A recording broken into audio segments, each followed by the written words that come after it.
Hi, I'm Nichelle, and I'm here to share the birth story of my fourth kiddo, Vander, who was born here in this bed, so we had a home birth.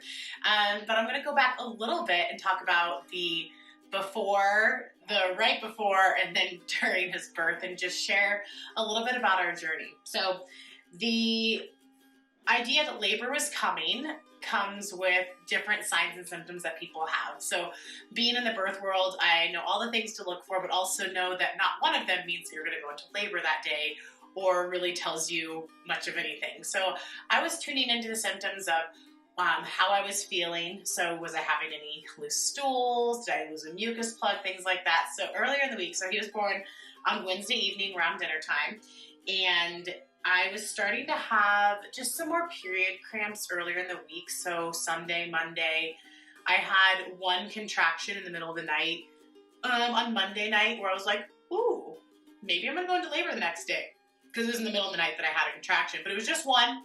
But I had known what contractions feel like because I've had 3 other kiddos. So I was like, ooh, labor's coming. It's very, very near. Then Tuesday, I lost my mucus plug. So I was like, oh, that's a sign that the cervix is changing and opening. So it gave me some insight that, oh, it's going to happen soon. But it doesn't mean that it's happening the next day or 2 days later. It could be a little bit of time. Everyone's so different.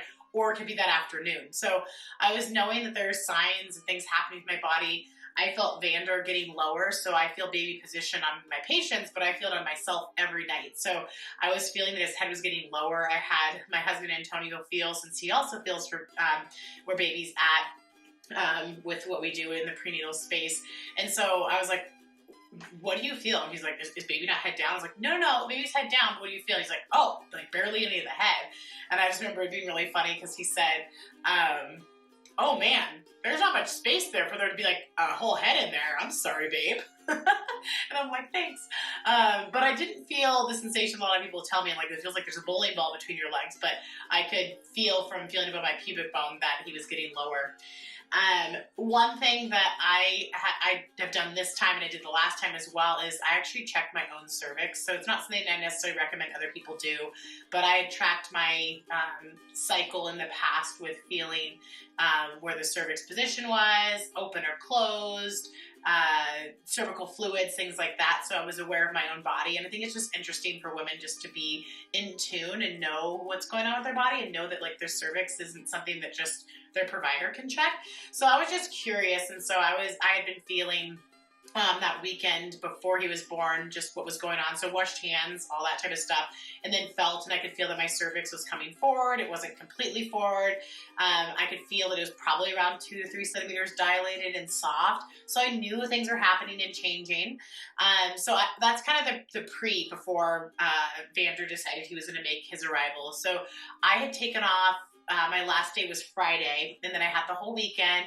I had Monday and Tuesday, and then I went into labor on Wednesday with him. So I had a few days off, which was nice, allowed my brain, my body to be like, I'm done with work, and be ready to welcome this little one into the world. So in the past, I'd always worked to my due date, and he was actually the only one that was born before his due date. So he was born 6 hours before his due date, whereas my other ones waited a couple days till after. And, due dates are what they are. They're not necessarily something that I go based off of with anything. I just due month essentially, but estimated, right? So based off of the estimated due date, he's the only one that came before. And I kind of wonder if it's because I was actually in more of this resting, I'm just hanging out mode. So I had the kiddos on Wednesday, all 3 of them, and then the 4th in my belly.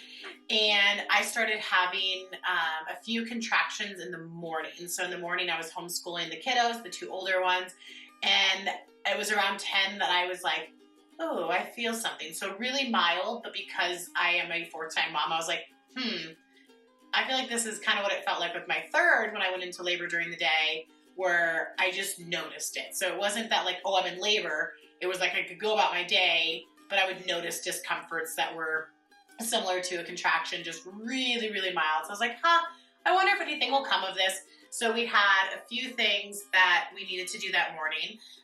They're kind of funny, but this is just very much so me. But I had a little bike bag to pick up my daughter that was on a Facebook page that was in the neighborhood next to us.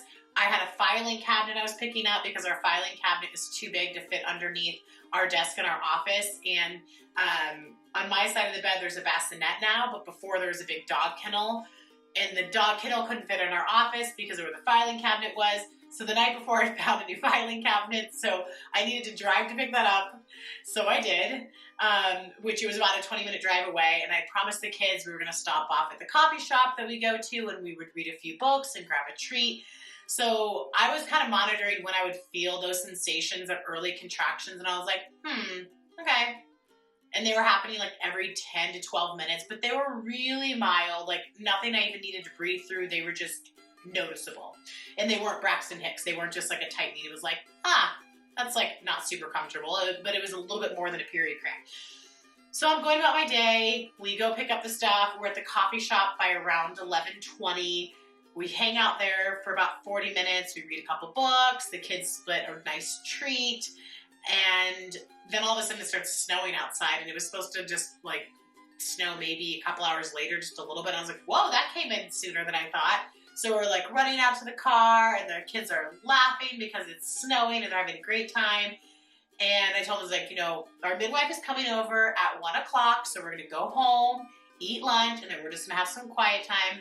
So all throughout this, it's happening like every 10 or so minutes, 12 minutes, I'm feeling some sensations. But again, nothing to write home about. I hadn't even told my husband yet. So I get home, and I was like, I have so much to do. I want to get this filing cabinet done. So I brought the filing cabinet upstairs. It was pretty lightweight. I change out the filing cabinets, all the folders, put the new one in the closet because it fits, because it's small enough. Take the old one downstairs, put it in the garage so that we can give that one away. I take down the dog kennel. I put it in the office. I set up the bassinet. I make lunch for the kids, and then it's time for the midwife to come over. So she comes over. We have our typical appointment. She wasn't coming over because of the contractions. It was just that she was coming over for our appointment. So I was telling her my symptoms, how I felt this before. I just have a feeling baby's probably coming tonight, but that I don't feel much. And I told her, I'm going to get on the ottoman and put my feet on the ground so I can just kind of, or my knees on the ground so I can kind of rock back and forth. So I'd feel a few while she was here, and I just kind of would rock through them. But I was just talking with her as I was feeling it. Nothing big. And she's like, hey, you're going to have your baby today. And I was like, yeah, I think so too.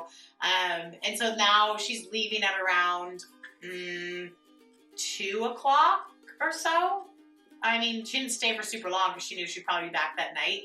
So she's like, well, just keep me updated. And I was like, okay, I will. And after that, I called I already texted her, but I called my good friend who is a nurse, also a doula, who was going to be the midwife assist, because she's a nurse, at our birth if she was here, but she wasn't going to be back until the 4th, and this was now the 1st of March. So I was kind of like, oh, I don't know if she'll be able to make it. So I just let her know I'm having some contractions, and she was just like, I bet this is it. So she just drove down from the mountains. So I texted her after the midwife appointment. I was like, yeah, I think it's going to be today. And she was like, I'm coming down. Hold that baby in until 4 o'clock. And I was like, okay. And then I called Antonio and was like, I think that you should probably just see a few people after lunch and then come home. So he's like, okay, I'll plan on being home around 3. So after the midwife leaves, I do a few things. I get the kids set up with a show just because I'm starting to feel some more contractions. Ones that I'm starting to be like, I'm going to have to kind of pause for this one for a second. So I get myself set up in my room, and I'm starting to have a few more. Antonio gets home at 3, and he's like, what do you need me to do, babe? So he's setting up the birth tub, birth pool. He's lining the bed. So you have a set of sheets, a plastic liner, and then another set of sheets. The one on top can, get dirty type thing with all the birthy stuff. So when he gets home, he's like, yeah, you're really coherent. You can tell you're having them. And then by 3:45, 4 o'clock is when I started having contractions that I needed to breathe through. My daughter was going to have dance at 4 o'clock, so my mother-in-law came over to watch the kids at 3:30, to take her at 3:30 to dance. And then I was like, I think things are going to speed up. I don't want her going to dance. She needs to stay here, because I really wanted my kids to be a part of the birth journey. So I really wanted them to see it. We've talked about it all pregnancy long. I told them the noises I would make, what would happen. We read books. And I really wanted them to be part of the journey. And I'm so grateful that I did. So in my beginning contractions, I actually pulled my youngest, to turn 3 a few days later, after Vander's birth. And he was like so helpful. He just held my hand. I like would rub his little body, and he would like hear me like do the birth song, the moan that you make, and he was just rocking with me because I was rocking on our rocking chair ottoman. And he was so sweet about it. And then I had my daughter come in, and she supported me through some contractions. My oldest son came in, and he was the one who was actually the least helpful because he would just laugh at the noises I was making, because it's like, and he was just like, and I could feel him laughing.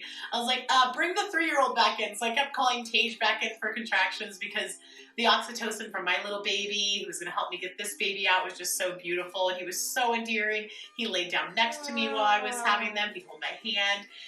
And then it hit a point where I was like, okay, kids, go. I just want Antonio here. And that was around like 4:15 or so. And then my friend got here, who was the nurse assist, and the midwife got here at 4:30. The birth photographer came around 4:15 as well. So a lot of people started coming between 4:15 and 4:30. He was born at 5:50. So things started picking up. I remember when my friend had gotten here, I was like, in between contractions, I was just so chatty and talkative and telling her about just the morning and all that stuff. And I was like, it's so weird. I don't know if things are really picking up because I'm so coherent right now. And I just was very aware that I was so coherent. And she's like, yeah, that's okay that you're really with it right now.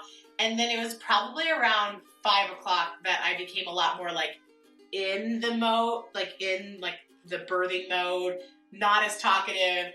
Definitely did not know what was going on around me because I was so into it.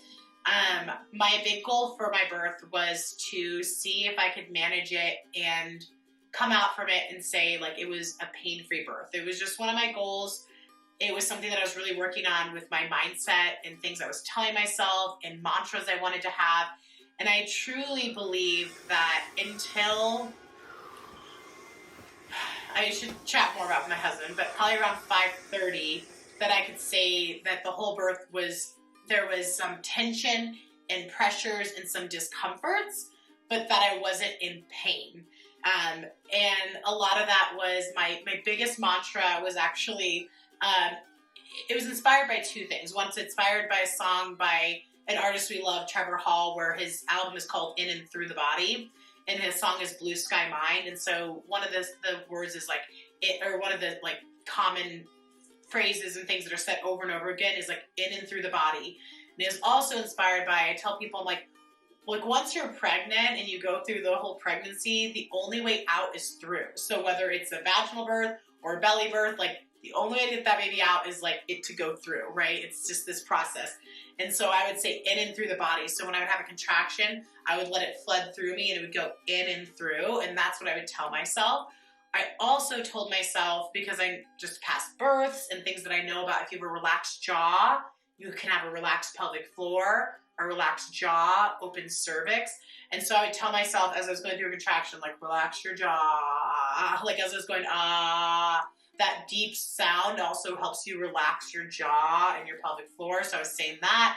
And I was basically telling myself, relax your jaw, relax your butthole, which sounds like silly to say, but I didn't want to hold any tension there. I wanted to release that pressure out. So in and through, relax jaw, relax the pelvic floor.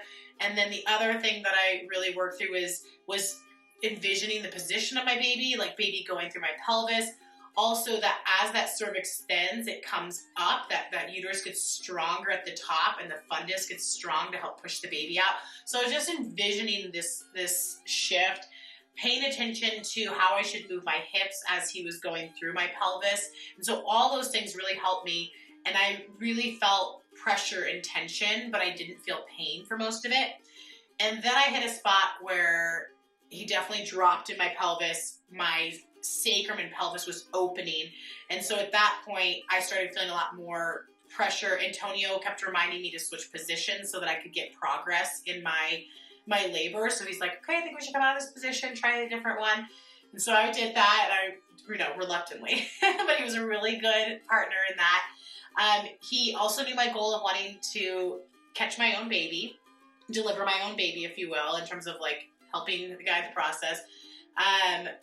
The last 20-ish minutes, I don't know exactly because I wasn't looking at a clock, was definitely when it got the most intense. And that's where I say, like, I feel like I would call that more than discomfort. I don't like saying pain with childbirth, but a lot more uncomfortable. I was definitely moaning a lot more.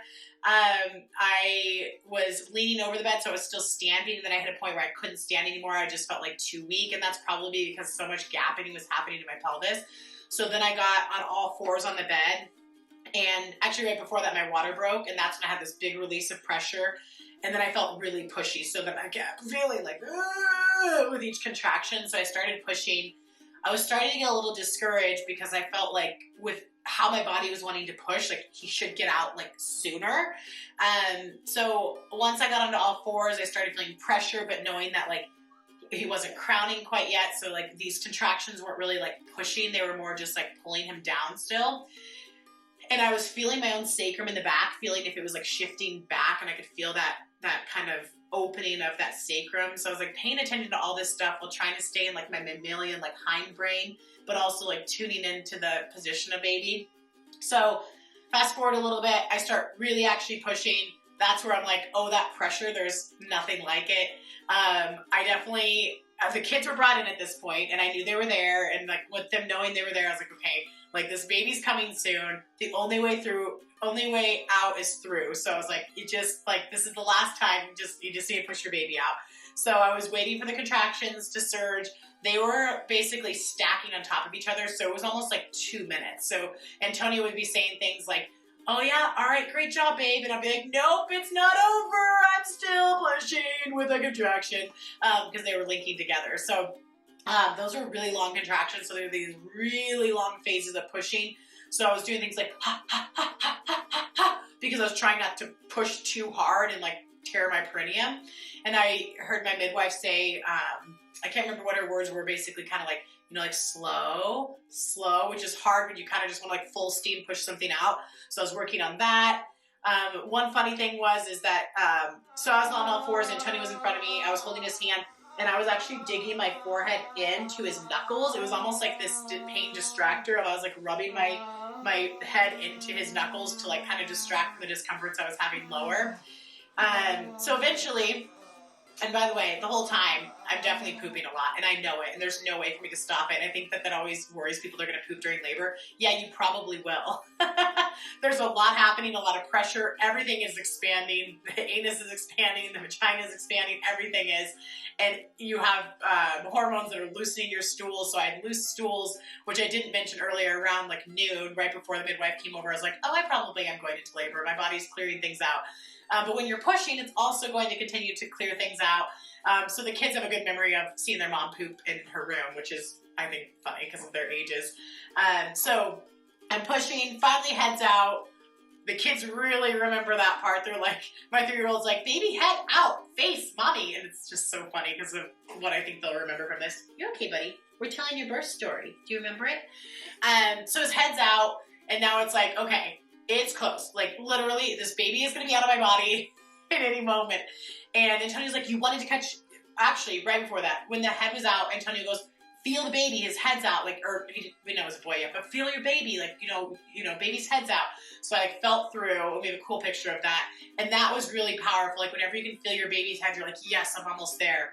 So then go forward, and Antonio's like, you wanted to catch the baby, and I'm on like feeling with one hand and like supporting myself with the other. There's a head out of my body. I'm like, I can't move. Like, I can't. So he's like, do you want to? Like, you wanted to do this, babe. Like, you can do this. Do you want to do it? So he gets up behind me. He's holding me underneath my shoulders as I have my next contraction. I'm like, you know, contracting into him, and he's like holding me up. Thank goodness I'm a strong, wonderful husband. And I pull baby's body out, and then I lay him down on the bed in front of me, and I'm just like kissing all over him. And Tony has some video of that. And then the thing I remember is once I kissed all over him, and I was like, oh, baby. I like reached through, and I feel like his genitalia, feels testicles, and I was like, we have a boy. And then what I remember is wanting to get off my hands and knees, so I was just feeling weak. We roll over, put baby on me, and then the kids are just all in the bed right away, and just like looking at the whole process. So it was so beautiful. The kids were very surprised by how loud I was. I think they were kind of a little annoyed by how loud I was. Like, you were really loud. I was like, sorry. But yeah, that's our birth story. So it was wonderful. By the time things like really picked up, it really was about 2.5 hours of more of that intense labor. and not too long of pushing.